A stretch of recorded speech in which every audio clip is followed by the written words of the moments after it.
Well, Shabbat Shalom, everyone. There is so much excitement about the eclipse this week. I don't know whether you've noticed that. And I hope you all have those special glasses so that you can look up at the sun and see the moon pass before the light, blocking out the sun in this extraordinary cosmic dance that we so rarely see. And perhaps it's a metaphor of sorts of the darkness that we see in our world today, the blocking of light by the deeds of humankind's inhumanity to each other. But the eclipse is also a reminder that light can only be blocked out for a short time, and that the light will resume. Shabbat is a reminder too, a reminder of what could be one day, a foretaste of the world to come, a moment of rest and renewal, a time for family and friendship, a time of connection and study, and yes, light. And this Shabbat is a much-needed respite from the harshness of the world, and we are pleased to welcome our guest scholar in residence, Rabbi Lex Rofberg, and we are grateful for those whose enthusiasm made this weekend happen. And so we are going to turn now to page 10. Page 10, as we look at the bottom of the page, and we can join together in the singing of the sun on the treetops.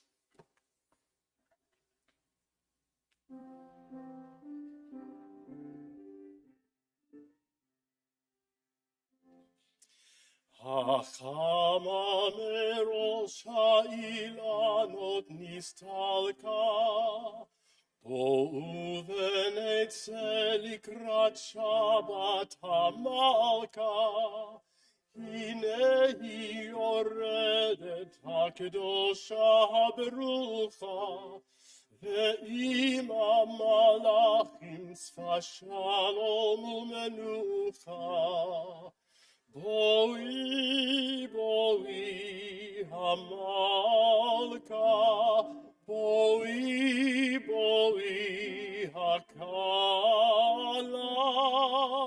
שלום עליכם, מלאכי השלום. Let's sing together in the English at the bottom of page 10. The sun on the treetops no longer is seen. Come gather to welcome the Sabbath, our Queen. Behold her descending, the holy, the blessed, and with her the angels of peace and of rest. Draw near, and here abide. Draw near, O Sabbath bride. Peace also to you, you angels of peace.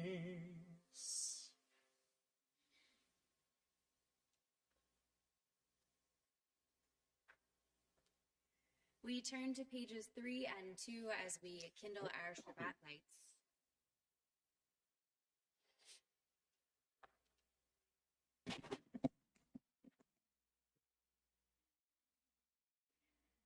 As these Shabbat candles give light to all who behold them, so may we, by our lives, give light to all who behold us.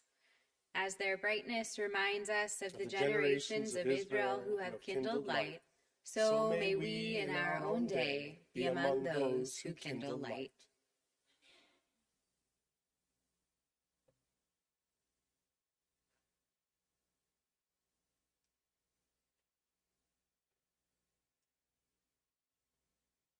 Baruch atah Adonai Eloheinu melech haolam, asher kidshanu b'mitzvotav v'tzivanu lahadlik ner shel Shabbat. Baruch atah Adonai Eloheinu melech haolam, asher kidshanu b'mitzvotav v'tzivanu lehadlik ner shel Shabbat.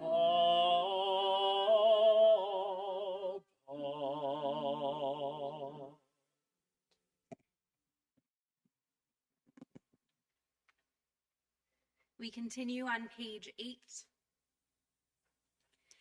I begin with a prayer of gratitude for all that is holy in my life. God needs no words, no English or Hebrew, no semantics and no services, but I need them. Through prayer, I can sense my inner strength, my inner purpose, my inner joy, my capacity to love. As I reach upward in prayer, I sense these qualities in my Creator.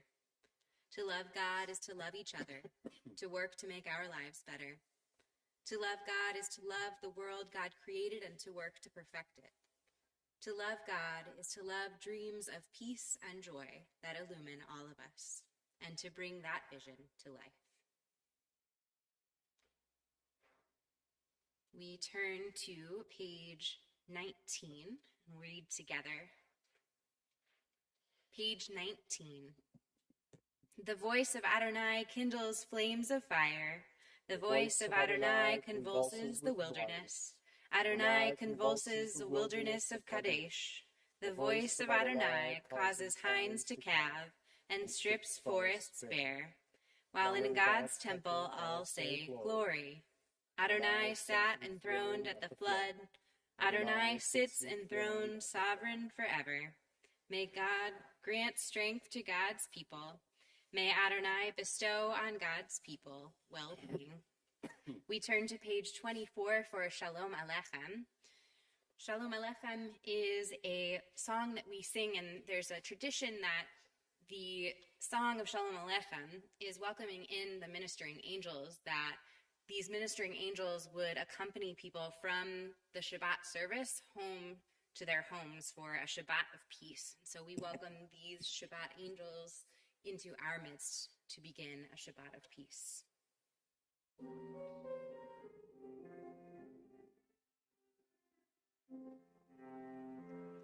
Shalom Aleichem, Malachei Hasharet, Malachei Elyon.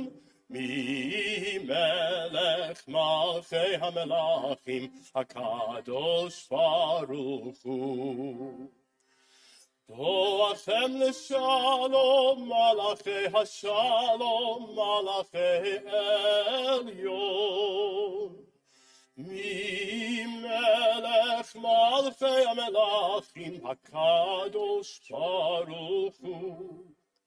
Baruch Hu ni l'shalom, Malachei Hashalom, Malachei Elyon.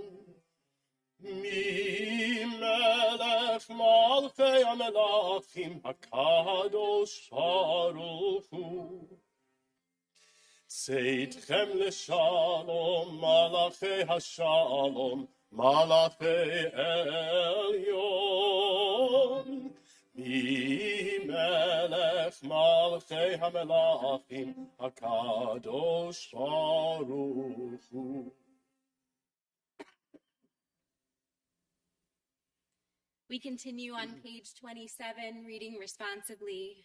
Teach me, O God, a blessing, a prayer on the mystery of a withered leaf, on ripened fruit so fair, on the freedom to see, to sense, to breathe, to know, to hope, to despair. Teach my lips a blessing, a hymn of praise, as each morning and night you renew your days. Lest my day be today as the one before, lest routine set my ways. We continue on page 26 with Chatzi Kaddish. Yitkadal v'yitkadash Shemei Rabbah, Yalmad yivrach chirutei v'yamlich malchutei, b'chayechon uvyomechon, uv'chayei b'chol Beit Yisrael, bagala, bagala, ובזמן קריב ויאמרו אמן, שמי רבה מבורך, מעלמי עלמיה יתברך וישתבח ויתפאר ויתרומם ויתנשא ויתהדר ויתעלה ויתהלל שמי דקודשה. בריחו לאלה מן כל ברכתה ושירתה,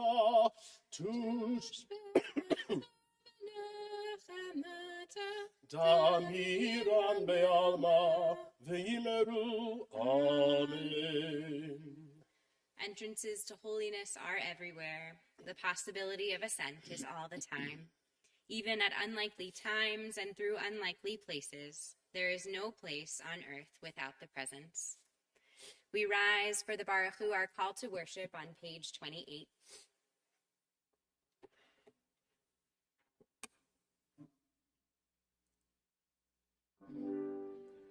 Baruch Hu et Adonai HaMevorach. Baruch Adonai HaMevorach le'olam va'ed. We continue with Ma'ariv Aravim, thanking God for bringing on the evening, for putting the moon and the stars in their course in the sky, on page 30. Baruch Ata Adonai Eloheinu Melech HaOlam, Asher Bidvaro Ma'ariv Aravim, Bechokma Poteach She'arim, Uvitvuna Meshane Itim, Umachalif at Hazmanim, Umsader at HaKochavim b'mishmerotehem barakia kirtzono. Orei yom v'layla, kolel or mipnei choshech, v'choshech mipnei or.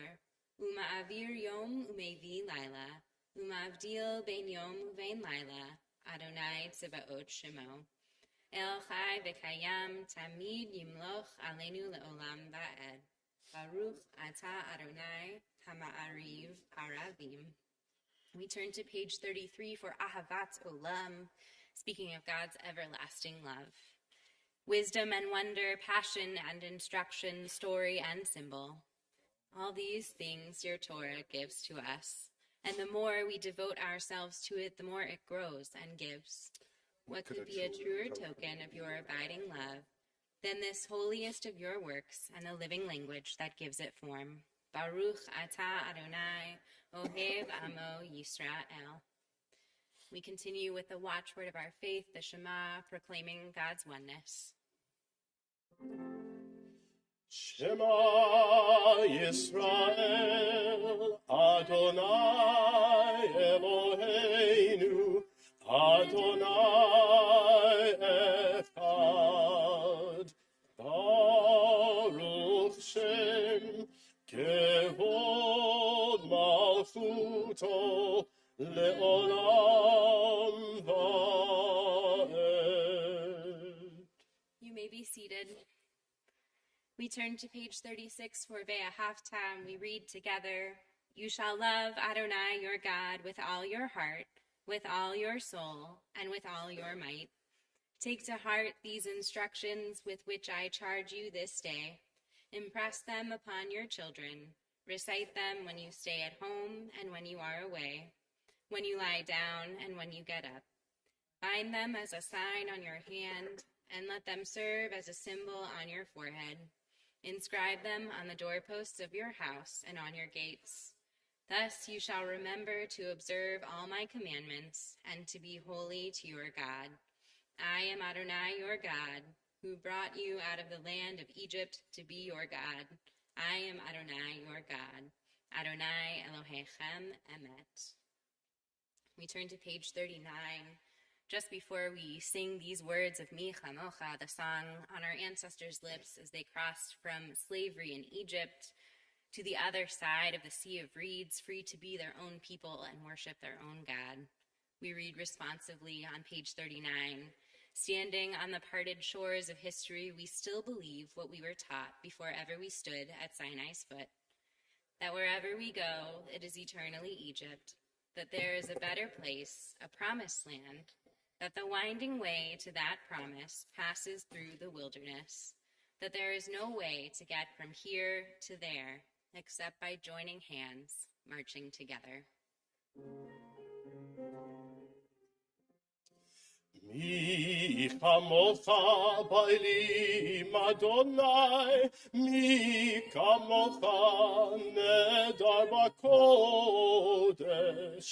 Nora tehilot, osei pele, nora tehilot, עושי פלא, מלכותך, ראו בניך, בוקע ים, לפני משה ומרים, זה אלי אנו ואמרו, אדוני ימלוך, אדוני ימלוך, לעולם ועד. ונאמר כי פדה אדוני את יעקב וגלה מיד חזק ממנו. ברוך אתה אדוני גאל ישראל. We turn to Hashkivenu, a prayer that our ancestors recited at nighttime, a time of uncertainty and unrest for them. And while our own anxieties might not be the same as those of our ancestors, we do have our own fears, our own concerns. And so we too ask for God to provide us a Sukkot Shalom, a shelter of peace, and God's guiding presence for us as well. We read together at the top of page 43. Let there be love and understanding among us. Let peace and friendship be our shelter from life's storms. Adonai, help us to walk with good companions, to live with hope in our hearts and eternity in our thoughts, that we may lie down in peace and rise up, waiting to do your will. Baruch atah Adonai, hapore Sukkot Shalom, aleinu ve'al kol amo Yisrael, ve'al Yerushalayim. We turn to page 44 for Vishamru.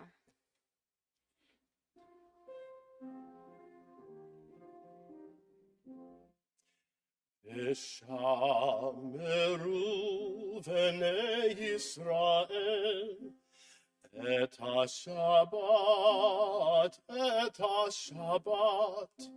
לעשות את השבת, לדורותם ברית עולם, ביני ובין בני ישראל, אותי לעולם, ביני ובין בני ישראל, אותי לעולם. כי ששת ימים עשה אדוני את השמיים ואת הארץ, וביום השביעי שבת וינפש.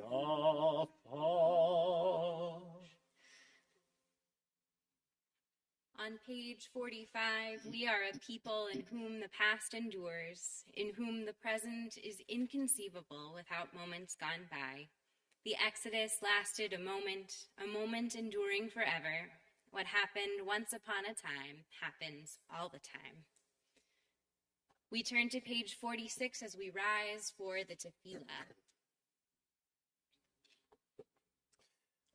Adonai sifatai tiftach ufia gitehilatecha. Adonai, open up my lips that my mouth may declare your praise. Baruch atah Adonai, Eloheinu ve'Elohei avotenu ve'imotenu, Elohei Avraham, Elohei Yitzchak, ve'Elohei Yaakov, Elohei Sarah, Elohei Rivka, Elohei Rachel, ve'Elohei Leah. Ha'el Hagadol, Hagibor v'Hanora, El Elyon, Gomel Chasadim Tovim, V'Konei Hakol, V'Zocher Chasdei Avot ve'Imahot, U'Mevi Geula Livnei V'Neihem, Lema'an Shemo Be'ahava, Melech Ozer U'Moshia U'Magen, Baruch atah Adonai, Magen Avraham ve'Ezrat Sarah. אתה גיבור לעולם אדוני, מחיי הכל אתה רב להושיע. משיב הרוח ומוריד הגשם, מכלכל חיים בחסד, מחיי הכל ברחמים רב. סומך נופלים ורופא חולים, ומתיר אסורים, ומקיים אמונתו לשני עפר. מי כמוך בעל גבורות, ומדומה לך, מלך ממית ומחיה, ומצמיח ישועה, ונאמן אתה להחיות הכל. ברוך אתה אדוני מחיי הכל. אתה קדוש ושמך קדוש, וקדושים בכל יום יהללוך סלה. ברוך אתה אדוני האל הקדוש. You may be seated. We turn to page 55 and read responsively, may these hours of rest and renewal open our hearts to joy and our minds to truth. May all who struggle find rest on this day. May all who suffer find solace. May all who hurt find healing on this day. May all who despair find purpose. May all who hunger find fulfillment on this day. And may this day fulfill its promise. Baruch atah Adonai mekadesh hashabbat. On page 57, Ritzei Adonai Eloheinu ba'amcha Yisrael u'tefilatam ba'ahava tekabel u'tehi l'ratzon tamid avodat Yisrael amecha. We read together, Ever-present one, may we, your people Israel, be worthy in our deeds and our prayer, wherever we live, wherever we seek you. In this land, in Zion restored, in all lands, you are our God, whom alone we serve in reverence. Baruch atah Adonai, she'otcha levadcha b'yir'ah na'avod. We have a lot to be grateful for our Hoda'ah prayer, our prayer of thanksgiving. We can be grateful for the sunlight. It feels kind of like the middle of the day right now is an amazing miracle that we get to witness. And this later part, we'll call it, of winter, because we're not quite to spring just yet. And we have the beauty of this congregation, of all of us gathered here for Shabbat together. And we have the beautiful music from our cantor this evening.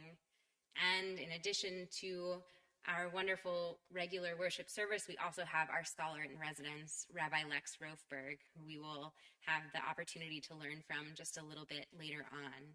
So I invite you to think of the things that you are grateful for from the week that has passed as we turn to page 59 and read together.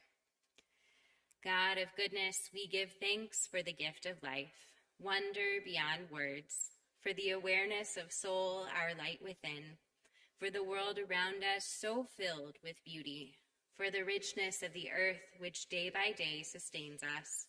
For all these and more, we offer thanks. Baruch atah Adonai, hatov shimcha ulecha na'eh lehodot. Especially at this time, we are praying heartily for peace. Bimhera v'yameinu, speedily and in our days. We turn to page 61 for our prayer for peace. Lo yisa goy el goy cherev velo yilmedu od milchama. Nation shall not take up sword against nation. They shall never again know war. Don't stop after beating the swords into plowshares. Don't stop. Go on beating and make musical instruments out of them. Whoever wants to make war again will have to turn them into plowshares first.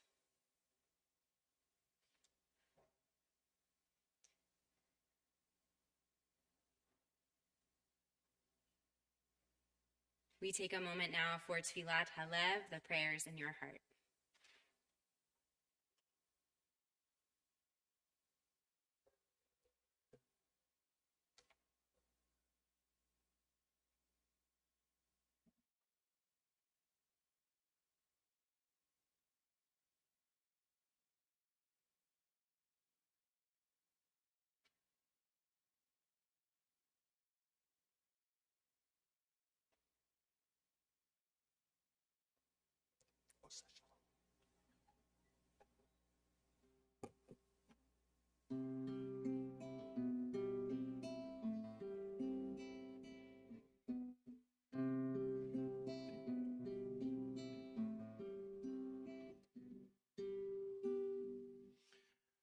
Ose shalom, shalom bimromav, hu ya'aseh shalom aleinu,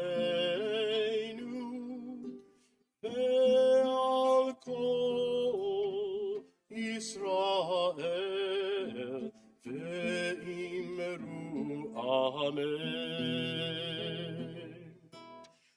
Hu ya'aseh shalom aleinu ve'al kol Yisrael.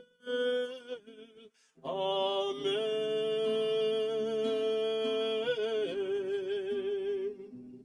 Ose shalom, shalom bimromav, hu ya'aseh shalom aleinu, ve'al kol Yisrael, ve'imru amen.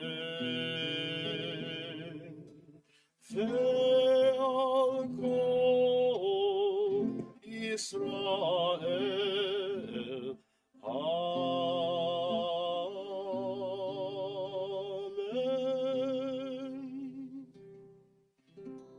Well, Shabbat Shalom, everyone. Shabbat Shalom. It's right to take a moment and pray the prayers of our own hearts, to pray for peace, to hear the words of Shalom. And also it's right for us to pray words of Shalom, words of wholeness, as we think of members of our community who might be in need of healing, whether it be a refuat hanefesh or refuat haguf, a healing of spirit or a healing of body.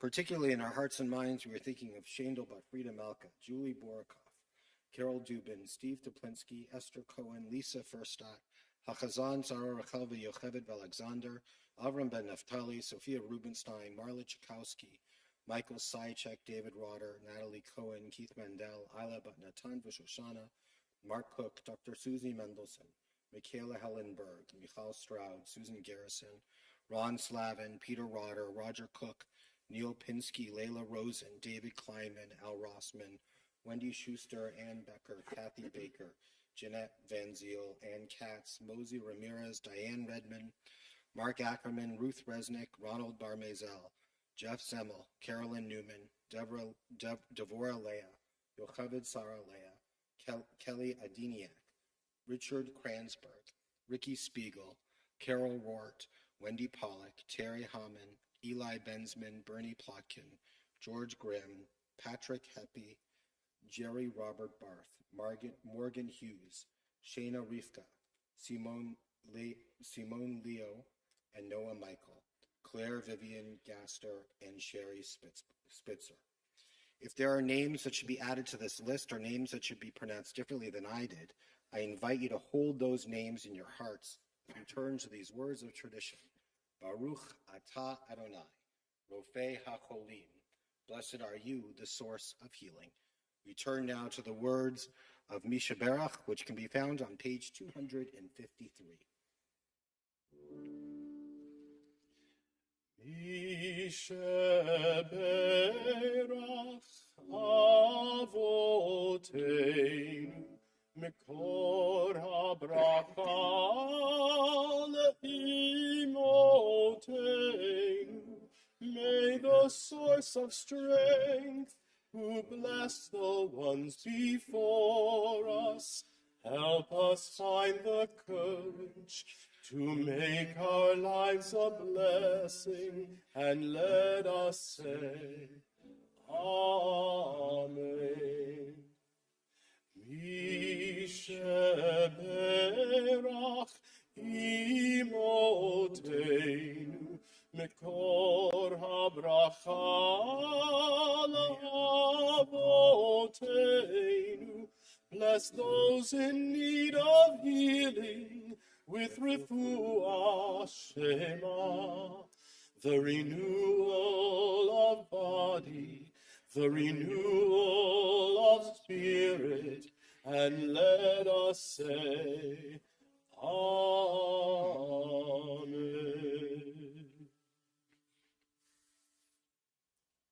We are going to forego our regular sermon spots on this Shabbat because we're going to conclude our service, and then we have the joy of hearing from Rabbi Rothberg, who's going to be speaking with us at the end of our service. And it is always great fun to surprise people, to call them up, to open up our Ark doors. I'd love to invite the Gilbert family to step forward I'm going to give them the honor of opening our Ark doors for Aleinu, which can be found in your Siddur on page 282. That's page 282. We invite our community and our congregation to rise at this time as we turn to these sacred words of our people.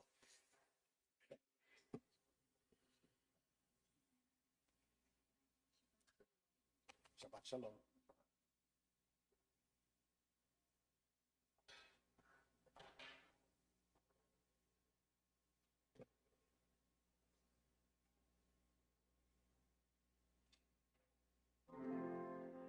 עלינו לשבח לאדון הכל, לתת גדולה ליוצא בראשית, שלא עשנו כגויי הארצות, ולא שמנו כמשפחות האדמה, שלא שם חלקנו כהם, וגורלנו ככל המונם.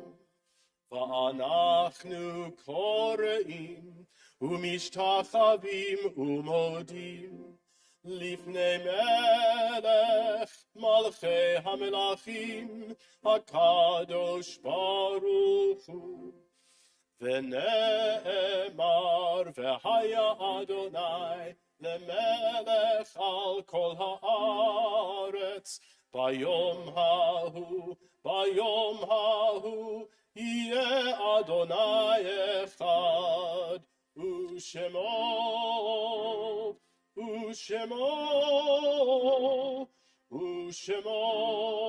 אחד.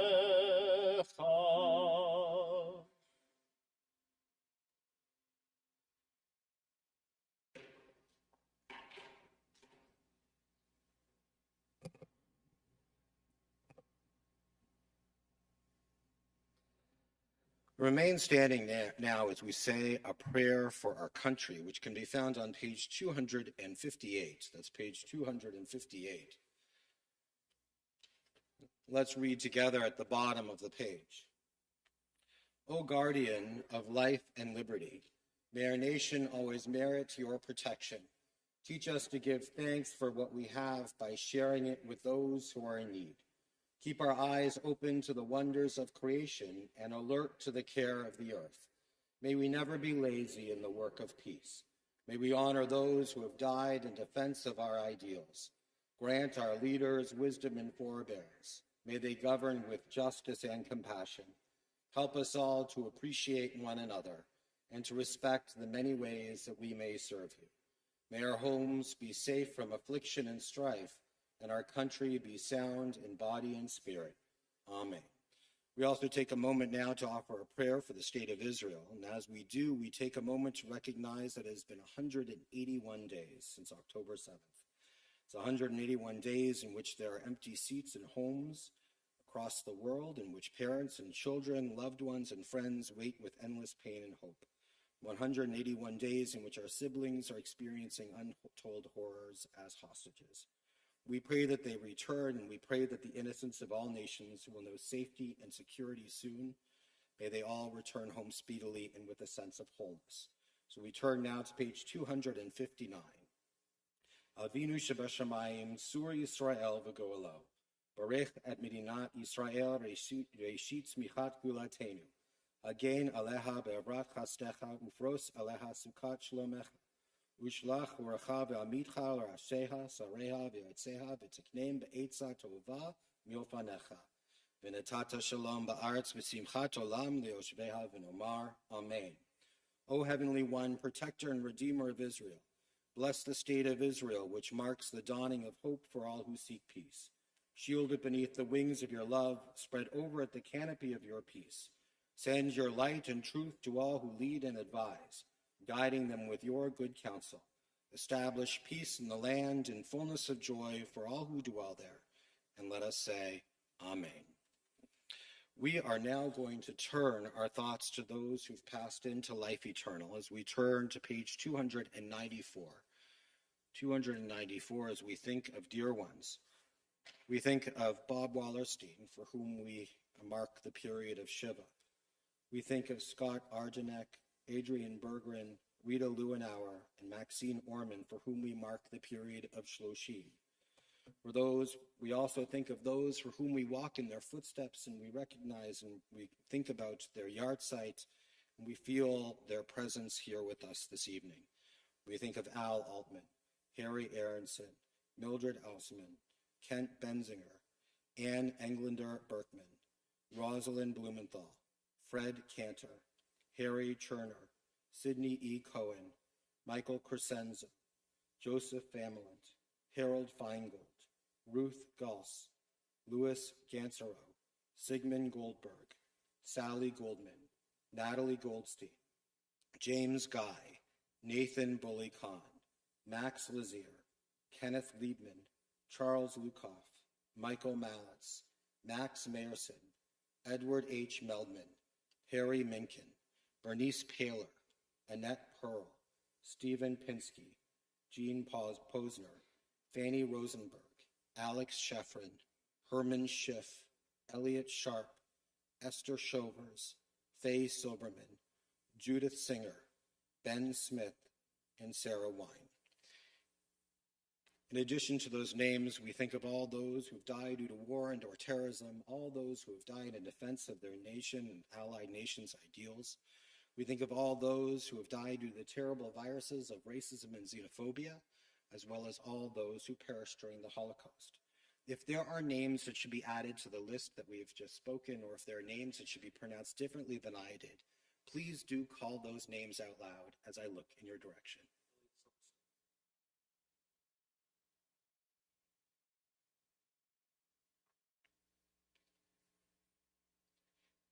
We turn now to the sacred words of Kaddish Yatom on page 294.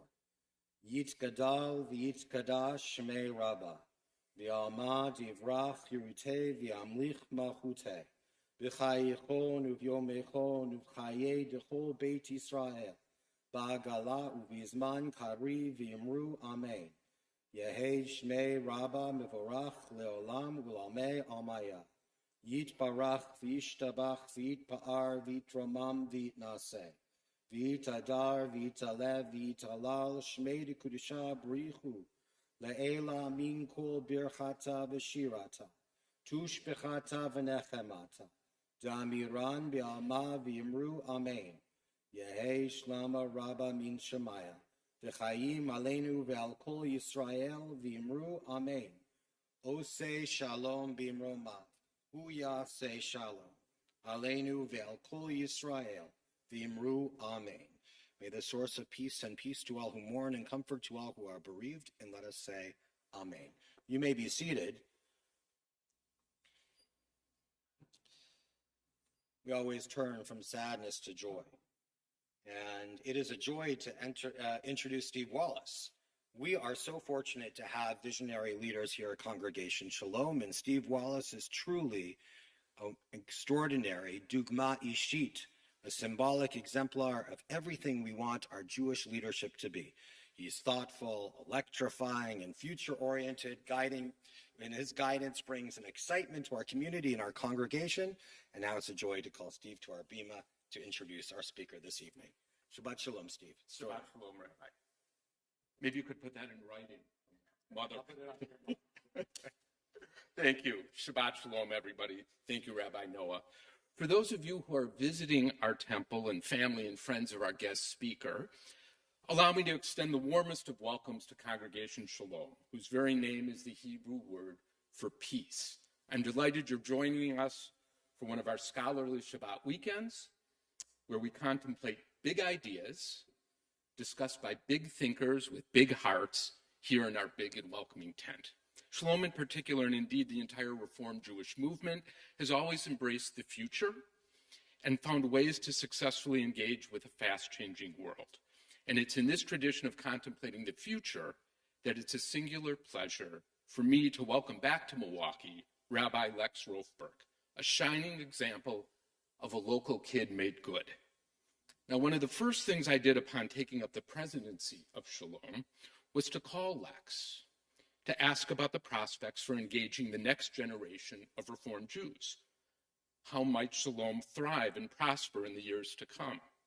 How might my own children and their peers in their 20s and 30s more fully embrace their Jewish heritage? I could think of no one more thoughtful, more enthusiastic, more erudite, and more engaged around this particular question than Lex. Lex is a proud native of Shorewood, Wisconsin, and a proud alumnus of Camp Interlock and JCC, and Wisconsin Region BBYO, and the alumni of those in the house. He serves as the senior Jewish educator for a digital Jewish organization called Judaism Unbound, and in this capacity, he co-hosts and produces its weekly podcast listened to over 2.6 million times, along with overseeing the Unyeshiva, a digital center for Jewish learning and unlearning. He takes pride in facilitating Jewish experiences in traditional locales like synagogues, Limud gatherings, Hillels, and more, but he also enjoys bringing Judaism to unexpected places, whether it's the middle of the woods, an International House of Pancakes, a 24-hour-long Zoom event, or anywhere else he gets the chance. Lex attended Brown University, majoring in Judaic Studies, and was ordained as a rabbi by Aleph, the Alliance for Jewish Renewal. He serves on the boards of the Shalom Center, Tikkun Olam Productions, and Evolve, groundbreaking Jewish conversations. Some of the topics he is most passionate about include the intersection of sports and Judaism, the empowerment of interfaith families and Jewish communities, and digital Judaism. And don't get him started on Marquette basketball. Please welcome Rabbi Lex Rofberg.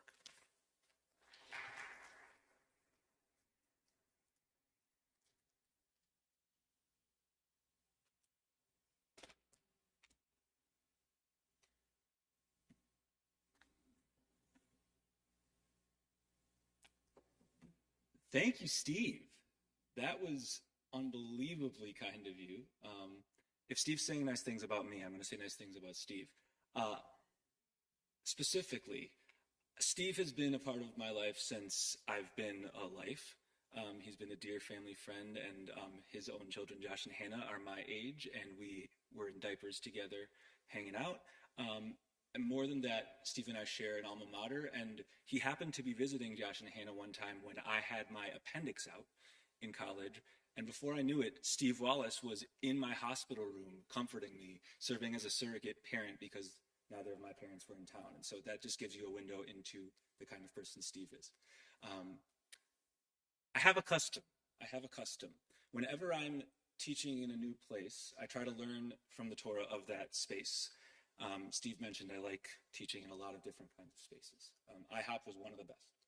But I entered this sanctuary, which I've been in many times before. I've been to many, many bar mitzvahs here, bar mitzvahs growing up. But I was looking carefully and trying to discern some of the Torah of the space, from our beautiful 7-branch menorah that serves as a reminder of the ancient temple where that 7-branch menorah began, to its culmination at the top in a sort of house form. I wonder if that's an allusion to the notion of Shalom Bayit, the Shalom being the name of this synagogue, Bayit being a house, and the notion of peace in one's home. But then I landed over here, and this particular phrase, Da Lifnei Mi Ata Omed, it's a greatest hit in synagogue walls. It's often on synagogue walls. And that's not to say it's not interesting, it's there for a reason. It means know before whom you stand.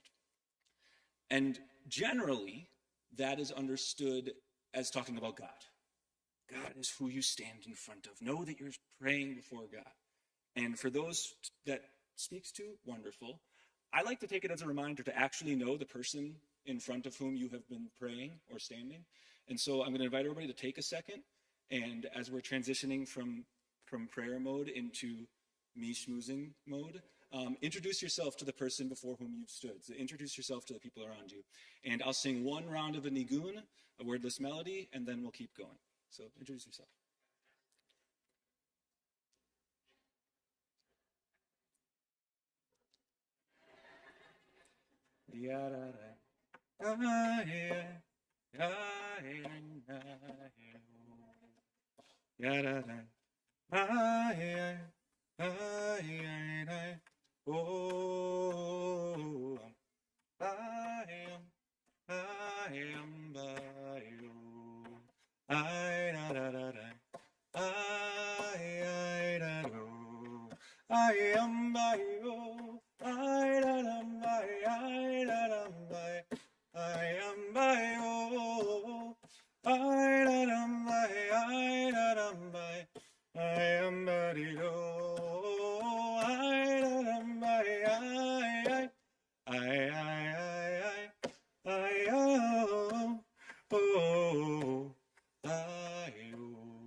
Okay, now we followed the rules on the wall.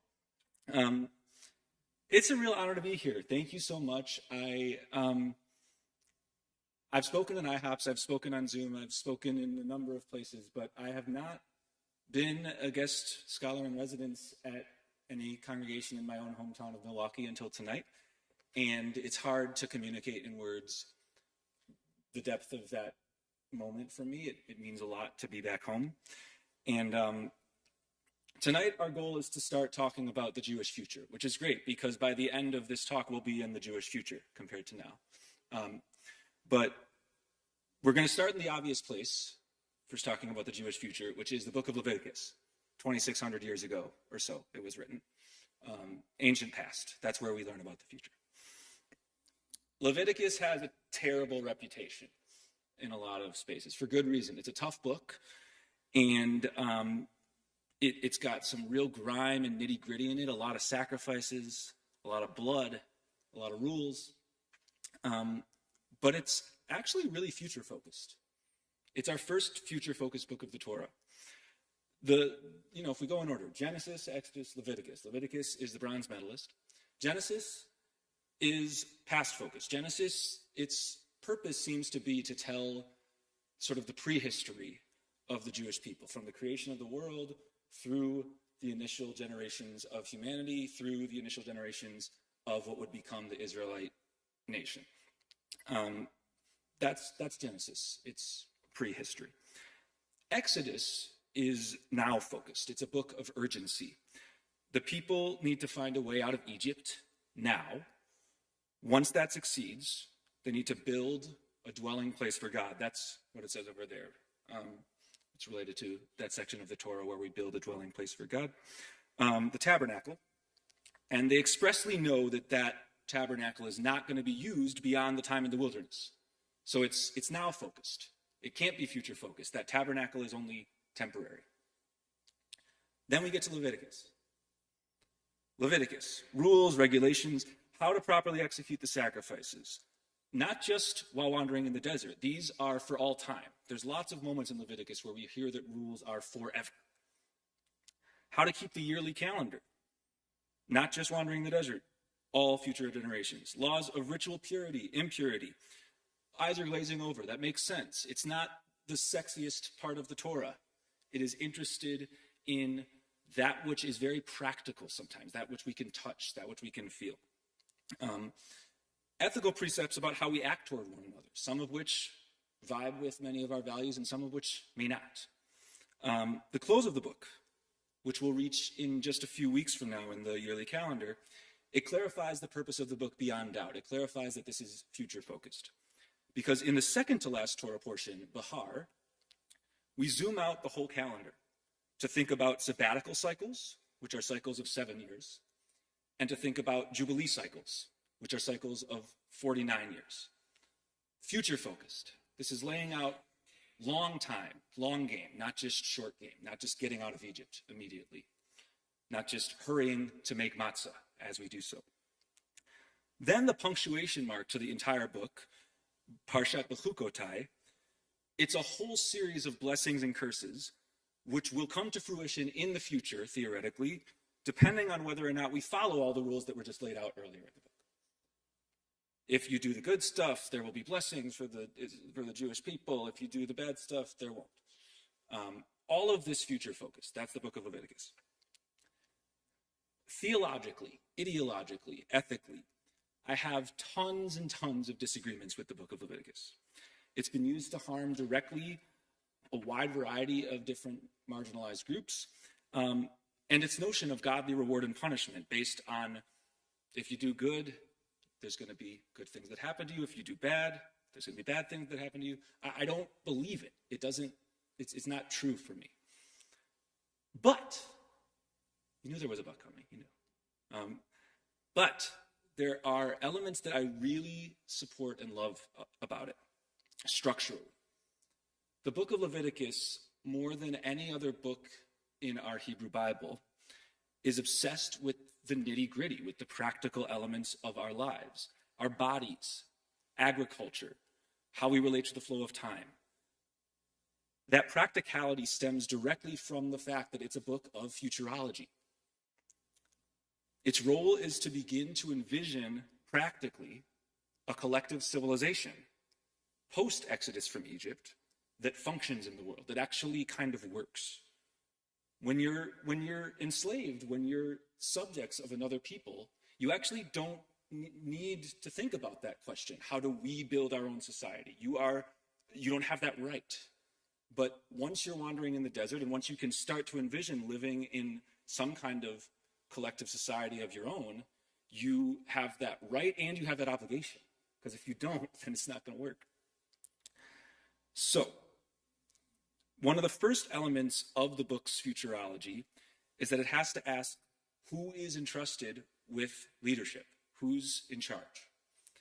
And the choice on the front of ritual leadership of the priesthood is Aaron, our buddy Aaron, Moses' brother, from the tribe of the Levites, the Levite tribe, and also his sons. So we learned that this is going to be a patriarchy. It's going to be passed by Aaron to his sons and to their sons and to their sons. That's who's going to lead ritually. Bada bing, bada boom. Great. We've got that checkbox. We've determined one element of the future of our society. That's who is entrusted with ritual leadership, that particular subgroup of one of the 12 tribes. Great. Next question. Not next question, as it turns out. Not next question. We have to dwell on that because immediately, right after we learn who the leaders are going to be, some of them experience a big old problem. That's this week's Torah portion. This week's Torah portion is called Shemini, which means eighth. So it is which number Torah portion in the book of Leviticus? Third. I do that whenever I talk about this Torah portion. I have to do that. I'm sorry. It's the third Torah portion of the book of Leviticus. It's called eighth because our Torah portions are named based on the first sort of meaningful word in the Torah portion, and it's referring to the eighth day. You start the Torah portion, you learn on the eighth day, blah, blah, blah. The obvious question you have to ask that I actually find a lot of people don't ask is the eighth day of what? The eighth day of what? It's the eighth day from sort of this inauguration of Aaron and his sons as the priests, as the ritual leaders. That is of deep importance. We've had an entire 7-day experience. It's comparable to a holiday. It's like a Passover or a Sukkot. We've had a whole holiday where Aaron and his sons, Nadav, Abihu, Eleazar, Itamar, have been up on a bima, on an altar much higher than this, in front of the whole people, and they've been celebrated. They've been pranced around as the future. These are the next gen leaders, guys. Look at these folks. They're gonna take us forward. It's gonna be wonderful. This is our future. Believe in these folks. And then we get to our parsha, Shmini, and we learn that Nadav and Abihu, the first sons of Aaron, they go to bring their very first offering that we hear about as priests. They bring something called Eish Zarah, strange fire, some kind of foreign fire, strange fire, something not commanded. Boom. They're struck dead. This is a catastrophic moment. It's 2 verses long. It's very, very quick. We experience it in the text. Okay, the Nadav and Abihu, it's Aaron's sons, they come up and they're stricken by God. Next. We've had an entire buildup. We've had the entire culmination of the wandering in the wilderness. This comes to who is going to actually be charged with leadership. And the first thing that happens is the heir apparents, the Prince Charles before a year ago, like they're done. I don't think we always notice that. But it's crucial to the story because it continues. And in this same chapter, in this same chapter of Leviticus, we hear about the other 2 sons, Eleazar and Itamar. Of course we do, because if we don't hear about them, we're just left leaderless. And like God has chosen Aaron and his family to be the future of the people. And so if we don't determine that Eleazar and Itamar, the 3rd and 4th sons, are the leaders, then we're going to be in trouble. Eleazar and Itamar come in, and sure enough, these new young, rabble-rousers maybe, the first thing they're told to do by Moses, they don't do. Moses says, eat the sacrifice. So some of the sacrifices that we bring in Leviticus are offered. They're offered up into smoke, and that smoke goes up to God, and it seems God appreciates that smoke. Others are eaten. And the sacrifices that are eaten seem to be marked as celebratory. They seem to be happy. Like the Passover sacrifice, where you're remembering the successful exodus from Egypt, you eat that sacrifice. And so Moses says, eat this sacrifice. Eleazar and Itamar, along with their father Aaron, they say, no. What are you thinking? Our brothers just died. This is not a celebration moment. You're telling us to just ignore that and proceed along as if everything's fine? No. Moses, not going to do it. We actually don't hear Eleazar and Itamar talk themselves. We only hear Aaron's voice, but it seems Eleazar and Itamar drove that decision. And then Moses and God, it seems, say, all right, that's a good thought. Like, good note.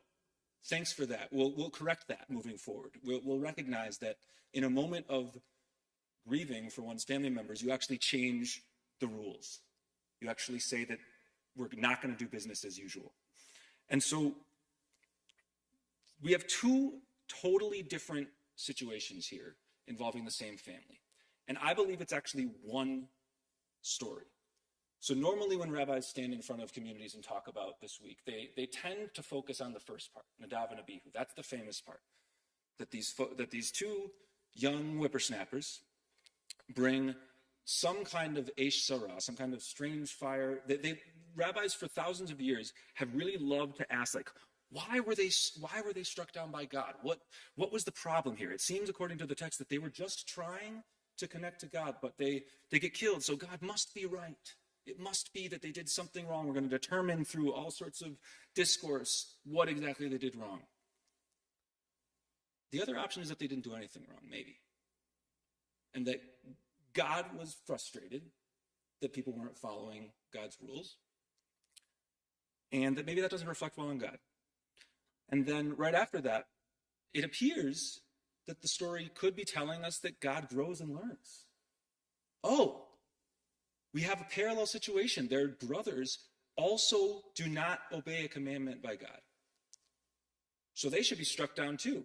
Rabbis for 1,000 years have actually asked that. Why aren't Eleazar and Itamar struck down with fire like Nadav and Abihu were? Seems logical. But they're not. I think the reason that they're not is because there's a recognition that if we're going to have any salvageable Jewish future, we actually have to listen to the next generation of youth. We actually have to be paying attention to that. Because if there's no Eleazar and Itamar, we're toast. Like, that's it. That's the 4 sons of Aaron. God just said in last week's Torah portion that that's who the leaders are. And so if they're wiped out, sorry. I guess you could try to write some amendment, but God's not great at amendments in the Torah. Okay, so the first time around in this story, the rabble-rousers, Nadav and Abihu, are struck dead. The second time around, Eleazar and Itamar, they're not. They win. And the implicit suggestion is that in order for this society to function effectively, there needs to be a willingness to embrace the wisdom and teaching of up-and-coming generations. You got to skate to where the puck is going. Okay, so we flashed back 2,600 years. Let's follow Leviticus' example, and let's do our own futurology. Let's do our own thinking about the future of our time.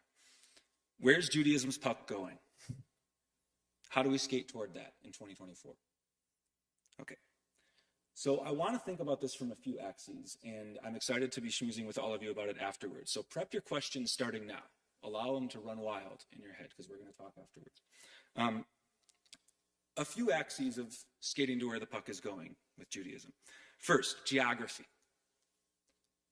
Jewish geography. It's a phrase used all the time. People tend to mean Jewish geography as you're at a little party and you say, I'm from Milwaukee, if I do this in Providence, Rhode Island, where I live. And somebody says, oh, my friend's from Milwaukee. Do you know? That's Jewish geography. I mean Jewish geography in the grand sense. Where have Jews been? Where are Jews now? Where will they be? Like physically, where do we live? Where do we operate? Where do we do Jewish things? 40 years ago, as we speak today, if you were going to engage in any kind of Jewish learning, the options you had were whatever was on your bookshelf in your house, and whatever was available to you at a nearby library, whatever people were available to you in driving distance, classes you could take in your community. That's all Jewish learning effectively that you would have 40 years ago. If it's Tuesday at 11 p.m. and you have a Jewish curiosity 40 years ago, okay, like sleep on it. That's not a reality now. Today, any person in the world with internet access has a bigger Jewish library available for them for free than any of our ancestors. We have more Jewish wisdom at our fingertips in our pockets right now than any rabbi did in history 50 years ago, up till 50, 40 years ago. That has a massive impact on the geography of Judaism. I host Jewish celebrations, Jewish gatherings all the time, digitally, and it is not strange at all to have in one space people in Australia, people in Europe, people in South America, people in North America, all at once. In a course I taught last year, a 12-week ongoing course, so this was the same students throughout. We paired students together as chavrutas, as study partners. And one student was in Brazil, and another was in Germany. And they were chavrutas, and they gave a beautiful PowerPoint presentation. They had assignments. They had to give presentations as a group. And they gave a beautiful PowerPoint presentation to a room full of people who were scattered around different time zones in North America. The entirety of Jewish life changes when the geography of Jewish experience changes. It's no longer the case that a failure to join a synagogue or to join in JCC equates to a lack of participation in Jewish life.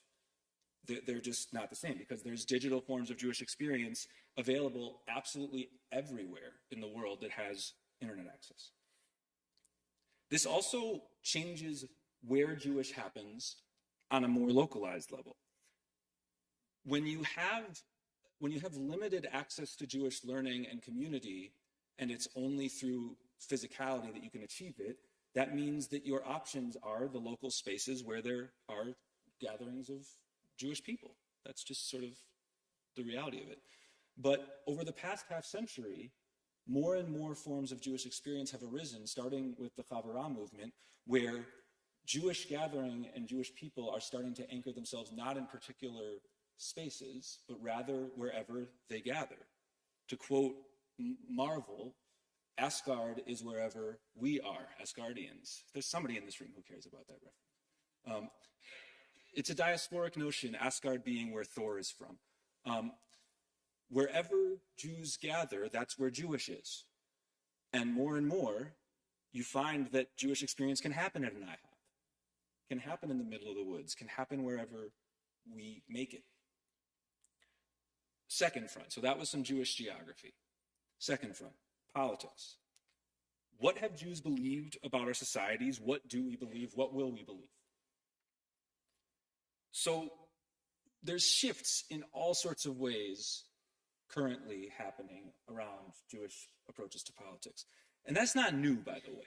There's not been a 10 or 50 or 100-year period in Jewish history that hasn't contained massive upheaval in how Jews think about power and community and allocation of resources, all, political questions. There's shifts in all sorts of ways. So one key axis of change in Jewish life around questions of politics is questions of socialism and capitalism. And this is not just Jewishly, but there are increasing demographics of millennials and Gen Z who, when asked, indicate that they have more negative feelings toward capitalism than they do toward socialism.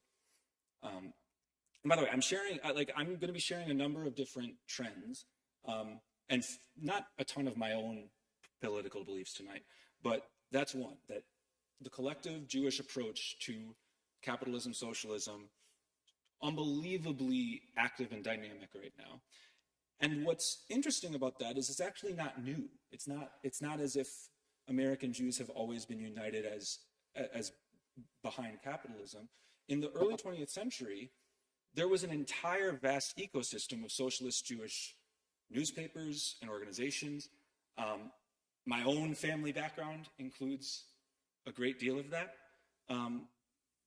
There's a way in which that is being rehabilitated and grown and revived today through a wide variety, a wide network of publications and communities and otherwise. And what's interesting about it is that for a long time, and this includes Jewish socialists, there was this dichotomy, there was this binary between being committed to critiques of capitalism, socialism, and sort of not being interested in religious practice.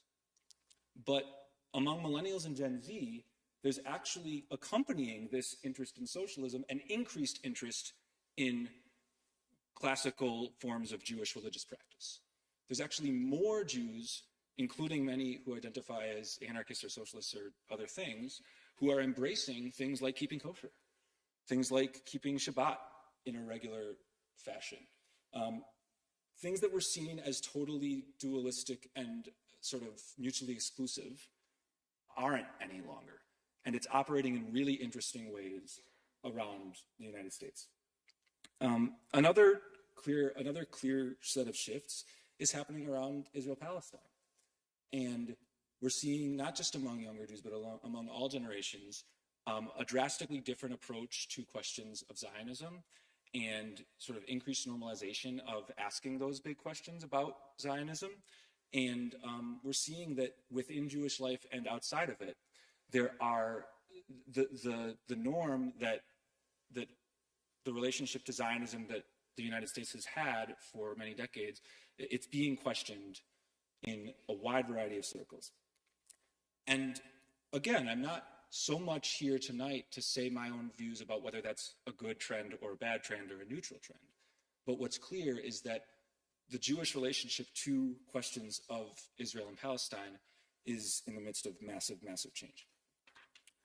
So what's interesting amidst all this is we're not seeing much change at all around American Jewish voting patterns when it comes to voting Democrat or Republican. Every few years, there are articles that explore this possibility that Jews who have voted for decades and decades, mostly Democrat, are going to start voting Republican. And it hasn't come to fruition at any point, and there's not a ton of evidence that it's about to come to fruition, but we'll have to wait and see. So the third axis I want to bring in is religious practice and belief, and I alluded to this a little bit already. Only 26% of American Jews believe in God as represented in the Bible. So survey in 2020, when Jews are asked, do you believe in the God of the Bible, of the Tanakh? 26% say they do. 17% of American Jews say they keep kosher. But that is increasing substantially because Jews in their 20s are more likely to keep kosher than any other adult age group. 25% of Jews between age 18 and 29 keep kosher, while only 11% of Jews over 65 keep kosher. This goes in the face of a lot of communal thought where there's been this notion that American Judaism is shrinking, that American Judaism is at threat, that younger people aren't interested in Jewish practice. We're seeing very directly that that's not the case. Shabbat remains strong. There's actually almost no delineation or difference between how the oldest American Jews and the youngest American Jews and to what degree they practice Shabbat in a meaningful way. Only 30% of American Jews are synagogue members. And only 20% of American Jews go to services at least once a month or more. But maybe surprisingly, that proportion is not, it's not notably different when you look at younger folks and older folks. It's actually pretty similar across generational lines. With all that, 76% of American Jews express that Jewish life is deeply important to them. So what that means, the combination of those statistics, is that it is not the case any longer that connection to a particular affiliation through synagogue is the primary way that a lot of people express their connection to Jewish life.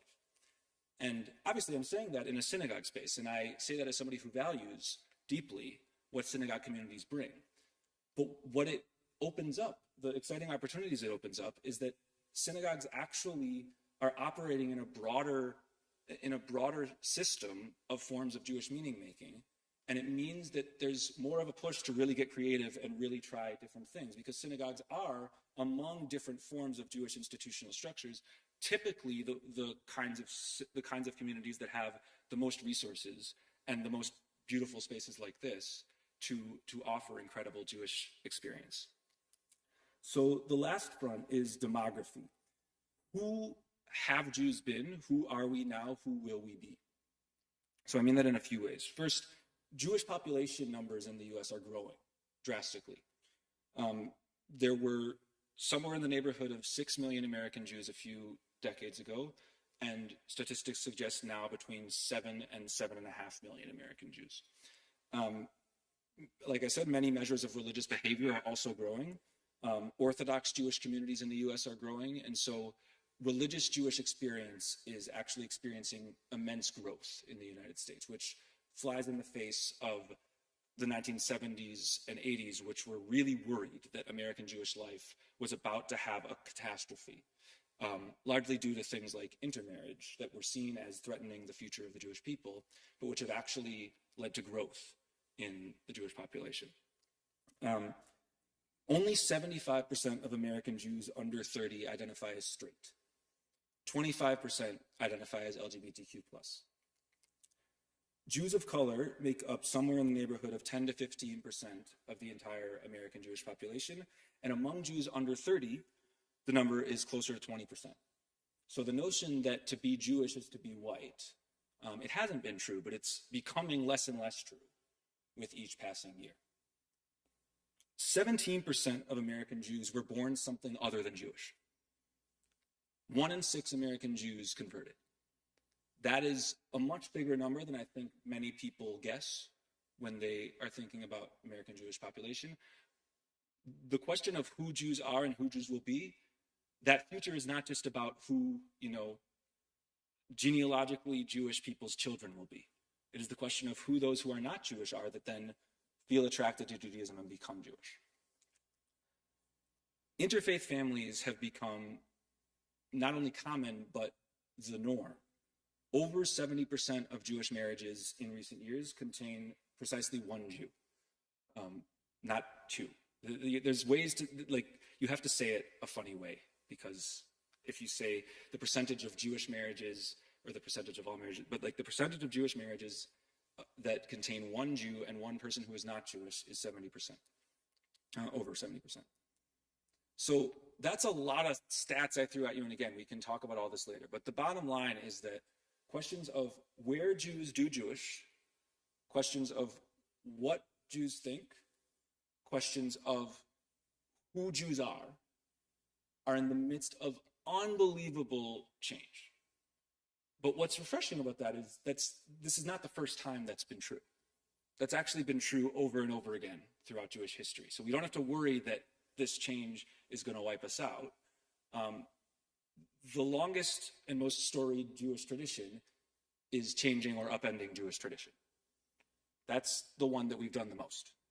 And so we're just following that trend. So a teacher of mine, B'nai Lappi, she frequently talks about how in 100 years, it's likely that Judaism will be unrecognizable to us. But that doesn't scare me. That's her words. It's also my words in her name. As it turns out, American Judaism 100 years ago, so let's go back to the past, was totally unrecognizable for those living 200 years ago. We can actually look at history to learn how true B'nai Lappi's words are. So let's do like a quick flashback. In 1824, anybody have a guess of how many American Jews there were total in 1824? Somebody's going to shout a number out. 800,000. I didn't hear that. Somebody said 50,000? Okay. 20,000. 100,000. 6,000 is the answer. There were 6,000 American Jews anywhere in the United States in 1824. The majority, if we were to ask how many Ashkenazi Jews there were, Jews from Central and Eastern Europe, close to none. Almost all Jews in 1824 were Sephardic in the United States, tracing their roots to Spain and Portugal. Fewer than 10 synagogues existed anywhere in the country. Only one of those synagogues still stands today, and it is the Touro Synagogue in Newport, Rhode Island, my state, adopted state. 0 rabbis lived on American soil in 1824. There were only rabbis that visited occasionally from Europe because this place was seen as a wasteland where Judaism could not function because it was totally empty of Jewish life and meaning making. So to go to Europe as a rabbi was a deeply charitable act of supporting those Jews who have nothing and would never. They couldn't imagine the Judaism of 1924. It would have been unrecognizable to them. In 1924, there were, who's got a guess now? How many Jews in America? 100,000. 5 million. What? 1 million. There were 4 million. 5 million, pretty good. There were 4 million American Jews in 1924. The vast majority were Ashkenazi. They were from Central and Eastern Europe, and working class, lower class often. So let's think about what transformed between 1824 and 1924. An entire apparatus of American Jewish movements, so the Reform movement, the Conservative movement. There were no movements. There were no denominations, not only in the U.S., but anywhere in the world in 1824. And an entire apparatus of Jewish movements arose in the next 100 years. In 1924, nearly 3/4, nearly 75% of the entire American Jewish population had been born somewhere else in the world and immigrated here. So the American Jewish community was 3/4 an immigrant community. The American Jews of 1824 just totally couldn't have envisioned the American Judaism of 1924. The next step, 1924 to 2024. 7.5 million Jews or so now. We talked about that before. The nature of what Judaism is, who Jews are, where Jews are, again, totally unrecognizable to folks in 1924. The Holocaust and the founding of the State of Israel fundamentally rocked the global Jewish population and led to the focuses and shape of Jewish life totally shifting drastically. And also, on the more positive front, an entire universe of Jewish summer camps and youth groups and senior living facilities and museums and JCCs, so much more came to be. Jews moved from living, vast majority, at least in America, in cities as lower and working class, to living predominantly, though nowhere near exclusively, in suburbs. The internet happened. The American Jews of 1924 absolutely could not have drawn a picture of American Judaism today that is anywhere remotely close to what our lives look like. And so here we are today, 2024. It would be the height of chutzpah for us to suggest that the contours of Jewish life that we've inherited are the endpoint of that drastic upheaval and change. It's just not going to be it. First off, because of climate change, like, we should understand that talking about anything in 2124 is a set of if questions, unfortunately, and a set of what will that look like that is substantially different from our current reality. And so I'm hoping there's still a humanity and a Judaism in 2124, God willing. But if there's a Judaism in 2124, then what it is, who Jews are, where we live, what we're doing, and why will be fundamentally different. So that's the fun, from my perspective. That's the gift and joy of our moment, because what that means is that we actually have a ton of power and influence on Judaism. When we understand or think that Judaism is somehow mostly static and changes a little bit up and down here and there, throw in some new melodies, it means that what any given generation can do is pretty limited. That we can make small kinds of changes that don't fundamentally change the nature of how we make meaning as a people. But if we understand that Judaism and Jewishness are fundamentally, completely, totally in flux all the time, then we are able to make active choices about what our Judaism will be. Every Passover Seder one of us organizes or attends is acting as a form of intervention on what our Judaism is. Every single time that somebody sings a particular melody in shul, that is normalizing and making that melody part of our accepted catalog of music. When we make new holidays, when we center new people, when we have new texts, all of that, it's not just something that we can sort of try to do and just sort of hope for the best. It's something that Jewish history shows us actually works and changes our world. The Torah's Judaism isn't the Talmud's Judaism, partially because the Torah doesn't contain the word Judaism anywhere in Hebrew. The Talmud's Judaism is wildly different from Judaism of the medieval period. Same for the modern period, same for the postmodern period. So we should remember that Nadav and Abihu, a few thousand years ago in our mythic history, brought some strange fire. They tried a new kind of Jewish ritual, a new kind of Jewish experience that had never been tried before. It was deemed unfit, and God wasn't sure what to do with it. Neither were the authorities of Jewish life at the time. But then, Eleazar and Itamar, their brothers, they brought their Jewish creativity as well. And when Moses, effectively the chief rabbi of the time, said zig, they zagged. And by the end of the chapter, Moses was saying, you know what? Great that you didn't listen to me. That was correct. My children have bested me. So let's bring our own strange fire. Let's do this thing. Let's build the beautiful, entrancing, vibrant, justice-driven Judaisms that we need and which the world needs. Let's do that holding millennia of tradition close to our hearts and equally holding future generations near and dear as well. Shabbat Shalom, y'all. Yeah.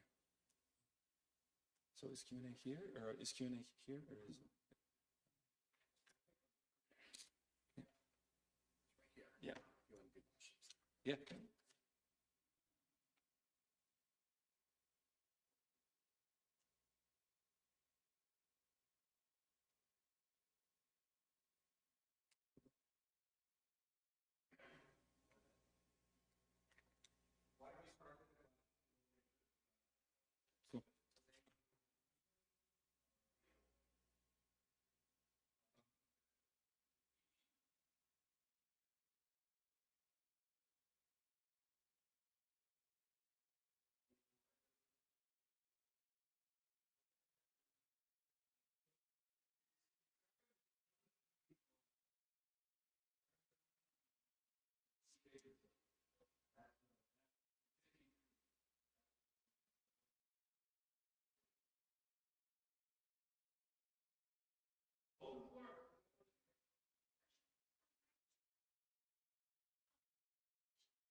why was it that intermarriage was almost across the board in institutional life seen only or exclusively as a threat to Jewish life, as opposed to potentially something that would seed bigger numbers? It's a great question because there's a math problem at play here that we don't always think about. Like when two Jews marry each other, what is replacement rate? What makes the Jewish population not shrink when two Jews marry each other? 2 children. When one Jew marries somebody who is not Jewish, what is the number of Jewishly identified children that leads to replacement rate? 1. So what that means is that if Jews marry non-Jews and exactly 50% of them chose, like those kids identified as Jewish, we would, and then there were 2 kids per family. I mean, that we know that the numbers are a little less than that. Like, it would replace the rate. And so if people have more than 1 kid, it actually ups the numbers. That's what we've seen happen, is that over half of the children of intermarriage do identify as Jewish. That's a statistical, that wasn't true in the mid 20th century. And that was part of where the fear was from. It wasn't unfounded, because at that point, it was the reality that many people who were from interfaith families, had one Jewish parent, one not, were growing up and not choosing to identify as Jewish. But as the Jewish community has lowered its walls and made its spaces less hostile to the children of intermarriage, turns out that more children of intermarriage have wanted to identify as Jewish. And so the percentage of those children of those relationships that identify as Jewish has gone very up, and that has led to the increase in the Jewish population. But I like the answer to your question, why didn't people imagine that could be the case, given that there's a pretty simple math problem at play? I think the answer is fear. I think the answer is deep fear, and it's understandable fear. We're talking about a time period shortly after the biggest catastrophe in Jewish history, and so I have empathy and understanding for the mindset that was at play. And there was also widespread discourse that intermarriage was a kind of continuation of the Holocaust. It was, quote unquote, doing Hitler's work. Really violent phrasing that was incredibly common in Jewish life. And it held for people, and it created unbelievable barriers to people like me and others like me who are in interfaith relationships. And so I'm grateful to the people who, in a terrible time for interfaith families, did the hard work of saying, I'm not going to be boxed out of this community. I'm not going to deal with that. I'm not going to listen to policies that say ban people in interfaith marriage from teaching in Sunday schools, which was on the books in multiple Jewish movements. I'm not going to feel comfortable with policies that ban people in interfaith relationships from all sorts of forms of Jewish leadership, including the rabbinate, which continue to take hold in some movements. But that fear, we have to hold some amount of empathy, because it comes in a moment where there had recently been an unbelievable catastrophe, and people had been socialized to think that would be continued through things like intermarriage. While we're here, I would just say, like, not only do I think intermarriage isn't bad, I think it's great. I think it's really good. I'm biased. My wife isn't Jewish.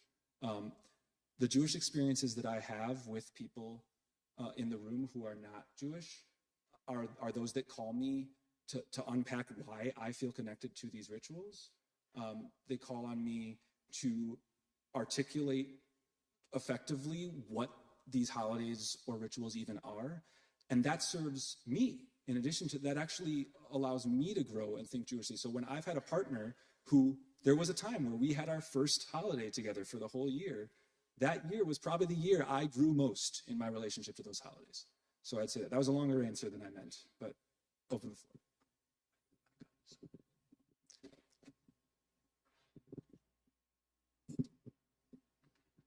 I hate to sound negative, but do you have any data or information on whether Jews marry Jews or Jews marry non-Jews, about people who want to forget about organized religion altogether?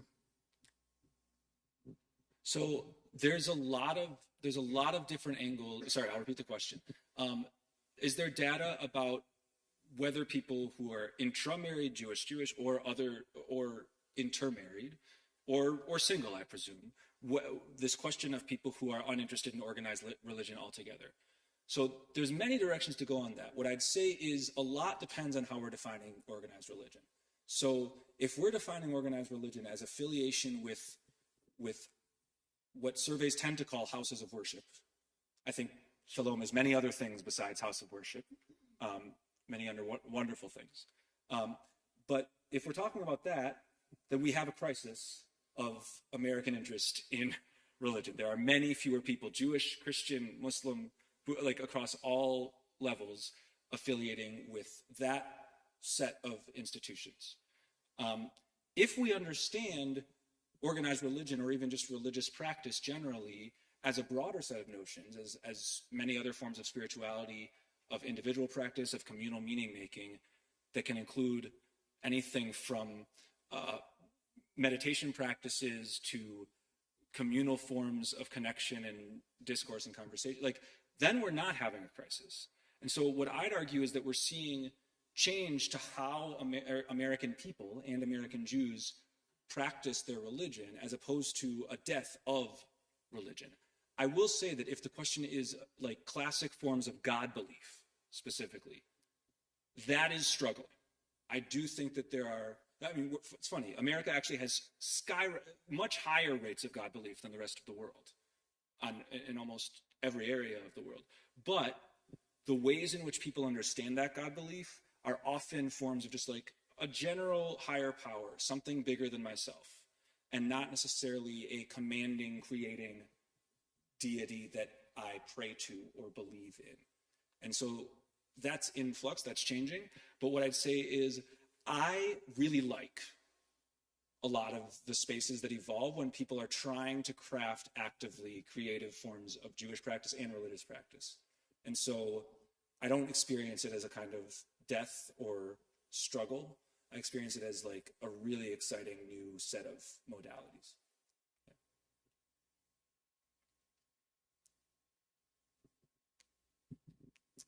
What changes have you seen since October 7th in terms of people identifying more Jewishly, feeling more Jewish, being more interested in being part of a kahila or community?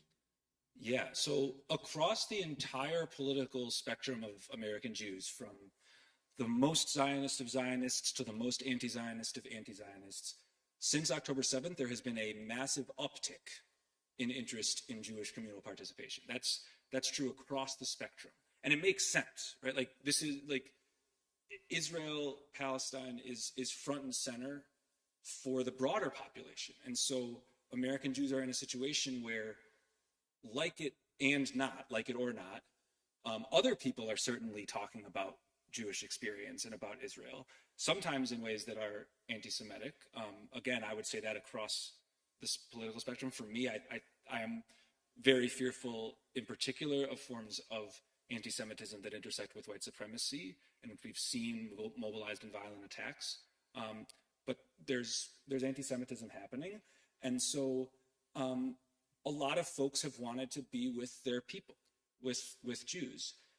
I will say personally, the since October 7th question has been, I have had somewhere in the neighborhood of 45 coffee dates with people in Providence alone, in the city of Providence alone, who really want to connect to their Jewishness right now, who really want to connect to Jewish community right now, and many of whom are not feeling comfortable in classical Jewish spaces.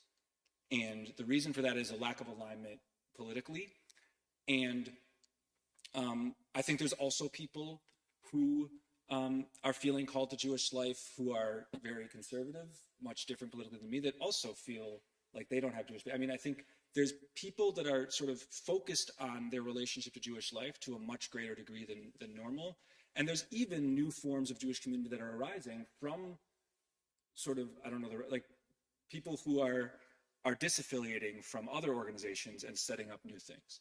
So I don't think there's like one answer to that, but across the board, we're seeing, and digitally too, there's a lot of new Jewish forms of practice and holiday marking and people are making new Haggadahs for Passover and there's a lot of things happening that are attempting to channel this particular moment in Jewish ways across the entire political spectrum. Yeah.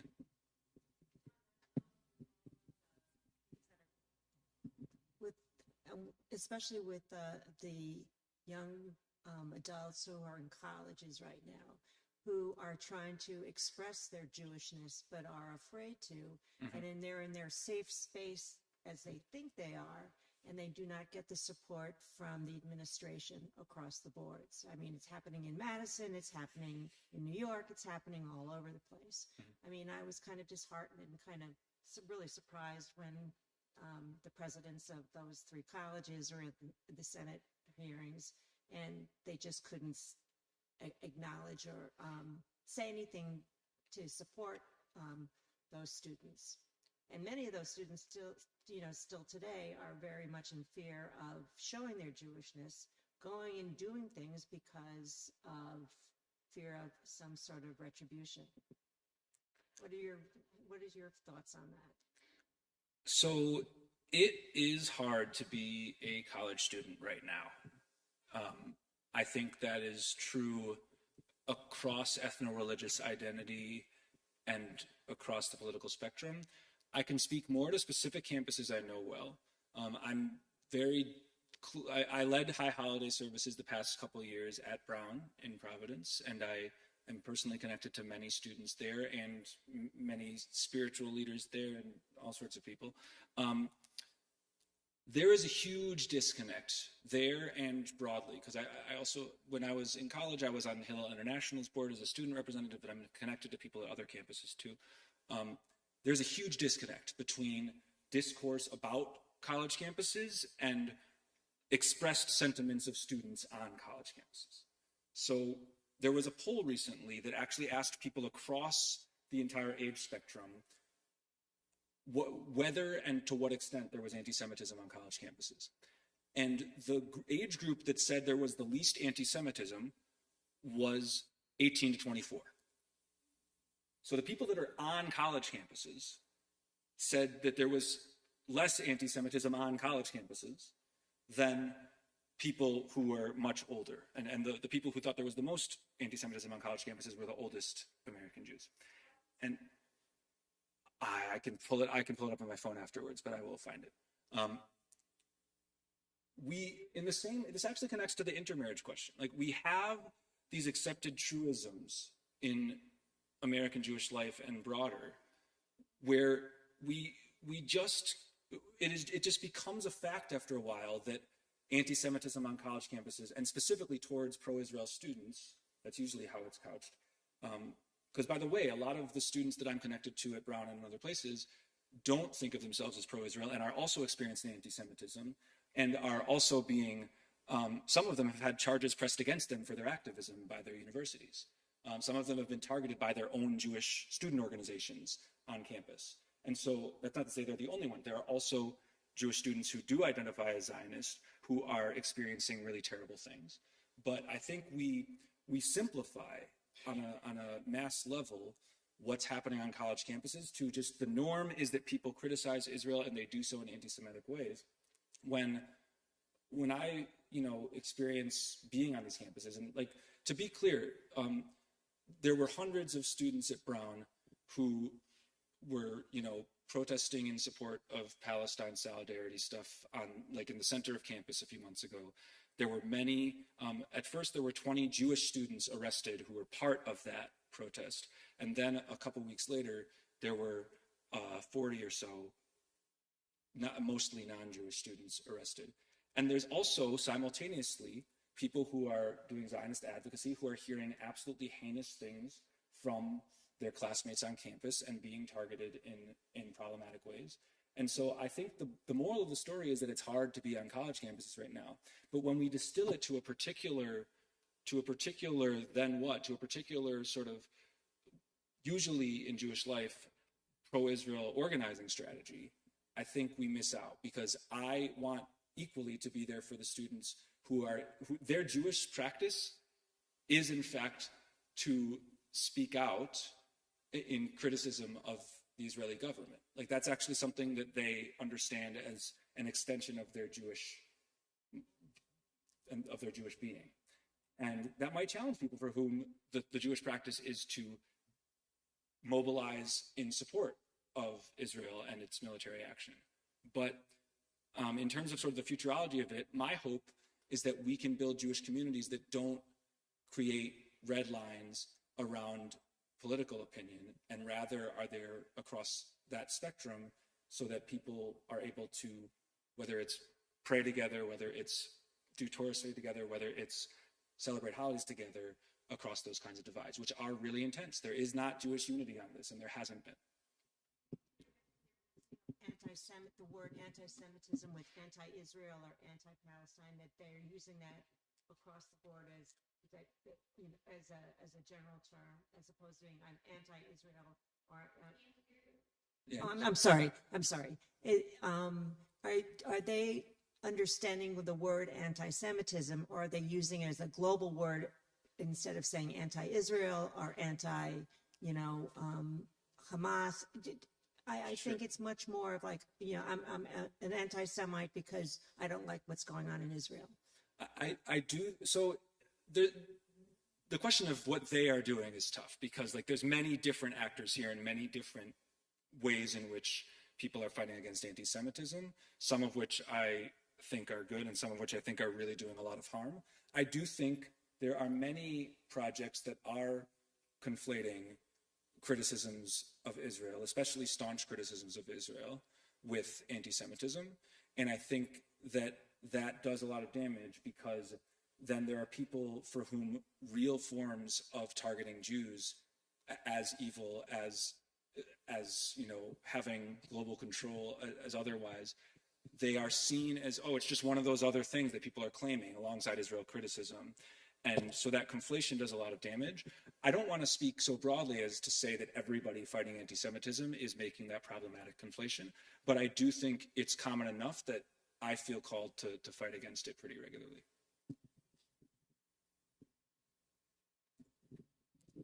I have a question for you. Yeah. I'm wondering what you think are 2 or 3 of the top most exciting things on the edges of Jewish experience today, on the cutting edge. Yeah. Judaism about, no, I'm just kidding. My own Obviously. organization, no. Queer Jews are running the show, baby, and it's great. It's really awesome. Like,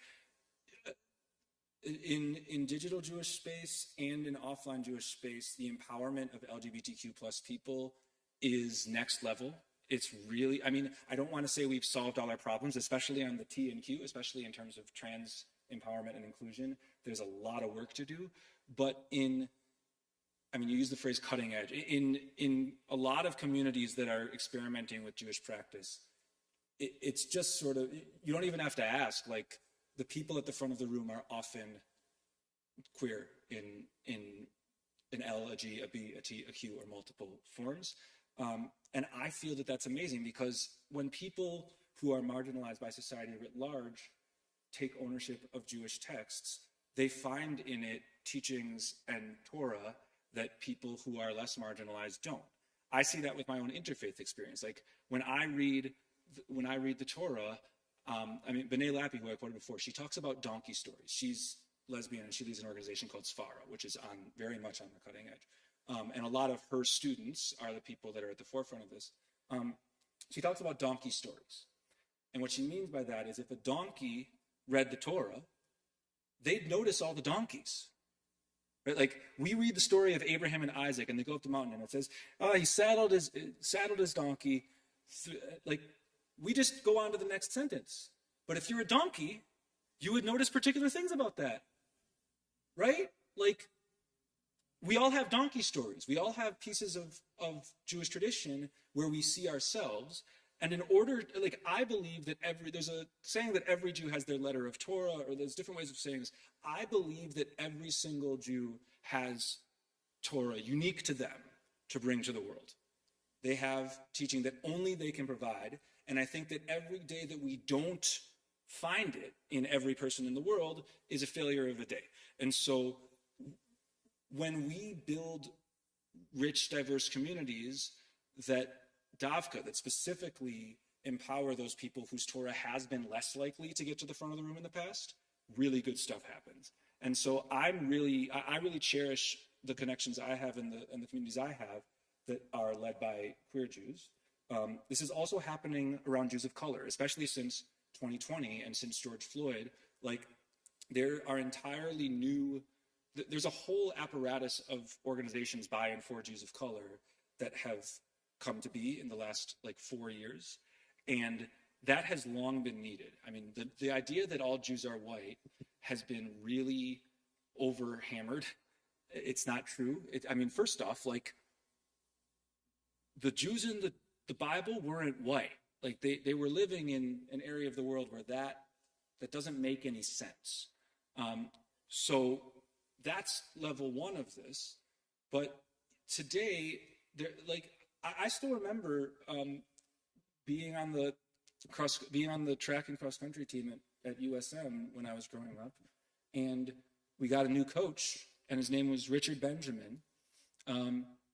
Last name Benjamin, like, kind of Jewish sounding if you're going by classic notions of Ashkenazi names, which we probably shouldn't, but he's black. It didn't occur to me once that he was Jewish.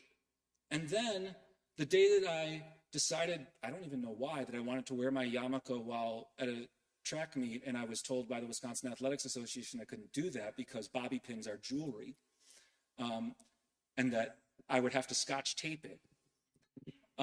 This is real. My coach came up to me afterwards and told me that he was Jewish too, and that his son went to MJDS.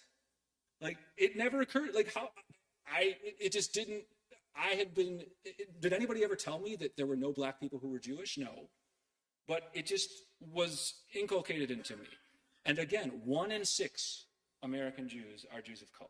That's not just black Jews. That includes Jews of Middle Eastern descent. It includes Asian Jews. It includes Latin American Jews. There's a lot of those people. And that's only going up.